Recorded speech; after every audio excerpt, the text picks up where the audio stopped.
Oke, halo semuanya. Kali ini kita akan membongkar alat-alat paling dasar yang kita pakai untuk menyusun ide yang jelas dalam bahasa Inggris. Mungkin kelihatannya sepele ya, tapi kalau kita kuasai ini, cara kita berkomunikasi bisa berubah total. Pernah dengar kalimat yang bunyinya kayak gini? Susi pergi ke pasar. Susi membeli beberapa apel. Susi suka apel. Gimana? Kedengarannya kaku banget dan diulang-ulang terus kan?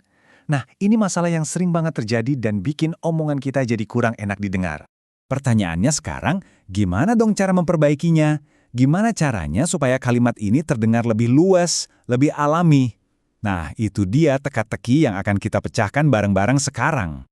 Oke, kita mulai dari yang paling dasar dari sebuah kalimat, yaitu kata benda, atau yang kita kenal sebagai noun. Anggap saja ini adalah label atau nama yang kita kasih untuk semua hal di dunia ini. Gampangnya noun itu ya kata-kata penamaan. Mulai dari teacher atau guru, itu kan orang. City atau kota, itu tempat. Table atau meja, itu benda. Sampai ke hal-hal yang nggak bisa kita sentuh, seperti freedom atau kebebasan. Itu juga termasuk noun. Nah, ini yang seru. Kata benda itu bisa dibagi jadi dua jenis utama. Ada yang namanya kata benda konkret, ini semua hal yang bisa kita rasakan pakai panca indera, bisa kita lihat, sentuh, dengar. Terus ada juga kata benda abstrak, ini bentuknya ide atau konsep yang cuma ada di pikiran kita, kayak cinta atau pengetahuan. Oke, kita udah punya satu kata benda.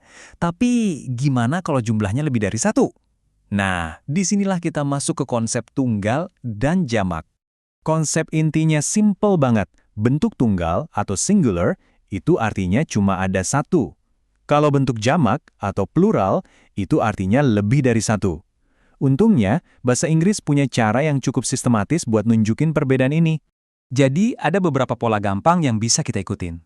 Yang paling umum, ya tinggal tambahin huruf S di belakangnya. Tapi untuk kata-kata tertentu yang kalau cuma ditambah S, jadi susah diucapin, kayak bus, kita tambahinnya IS. Terus ada juga aturan khusus buat kata yang akhirannya huruf Y. Gampang kan? Tentu saja, namanya juga bahasa Inggris ya. Selalu aja yang beda sendiri. Ada beberapa kata benda bandel yang nggak mau ngikutin aturan. Kata-kata ini bentuk jamaknya ya harus kita hafal. Contoh yang paling sering kita temui itu man jadi men, child jadi children, dan uniknya person jadi people. Oke, sekarang kita balik lagi ke kalimat tentang Susi yang kaku tadi. Ada cara super ampuh buat memperbaikinya, yaitu dengan menggunakan jalan pintas yang namanya kata ganti atau pronoun. Coba deh lihat perbedaannya. Di sebelah kiri, nama Susi disebut terus-terusan. Bosenin kan? Sekarang lihat yang kanan.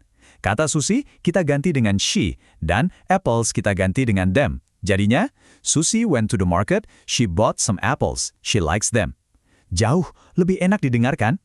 Jadi, pronouns itu pada dasarnya adalah pemain pengganti. Tugasnya masuk menggantikan kata benda biar kita nggak usah ngulang-ngulang nama yang sama. Ini yang bikin percakapan kita jadi lebih mengalir. Nah, ini bagian yang penting banget buat dipahami. Kita harus tahu peran kata ganti itu di dalam kalimat. Apakah dia yang melakukan aksi atau yang kena aksi? Kalau dia yang menendang bola, kita pakainya he.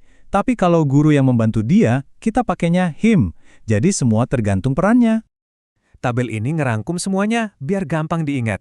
Ada kolom untuk pelaku atau subjek, dan ada kolom untuk penerima atau objek. Tinggal kita lihat saja, kita lagi ngomongin diri sendiri, ngomong ke orang lain, atau ngomongin orang lain. Semua sudah ada pasangannya di sini. Oke, kita masuk ke alat terakhir di kotak perkakas kita hari ini. Ini adalah kata-kata kecil yang kelihatannya sepele, tapi fungsinya besar banget untuk menambah presisi pada kalimat kita. Namanya articles. Anggap saja articles ini kayak penunjuk jalan. Kata-kata kecil tapi sakti ini, a, and, dan the, tugasnya adalah mengklarifikasi kita ini lagi ngomongin benda yang mana sih sebenarnya. Nah, ini dia perbedaan utamanya. Kalau kita bilang, I need a pen, itu artinya pulpen yang mana saja boleh, nggak spesifik. Tapi kalau kita bilangnya, I need the pen, nah itu artinya kita butuh satu pulpen spesifik yang kita berdua udah sama-sama tahu yang mana. Oke, sekarang gimana kalau semua blok bangunan ini, kata benda, artikel, dan kata ganti, kita rangkai jadi satu? Yuk, kita lihat alurnya dari awal sampai akhir. Kita mulai dari fondasinya dulu ya. Sebuah kata benda sederhana, book atau buku. Terus kita kenalin dulu benda ini secara umum. Kita tambahin artikel e, jadi a book. Maksudnya sebuah buku. Buku yang mana? Belum jelas, pokoknya sebuah buku.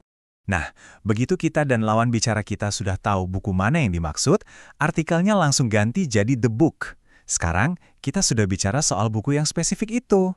Dan akhirnya, kalau konteksnya sudah super jelas, kita bahkan nggak perlu bilang the book lagi. Kita bisa pakai jalan pintas paling efisien, kata ganti, it. Simple dan efektif kan? Jadi, begitulah alurnya. Dari kata benda, lalu ditambah artikel biar lebih spesifik, sampai akhirnya dipersingkat pakai kata ganti biar efisien. Ini semua adalah alat dasar untuk membangun komunikasi yang jelas. Nah, sekarang semua alatnya sudah ada di tangan Anda. Pertanyaannya, ide apa yang akan Anda bangun?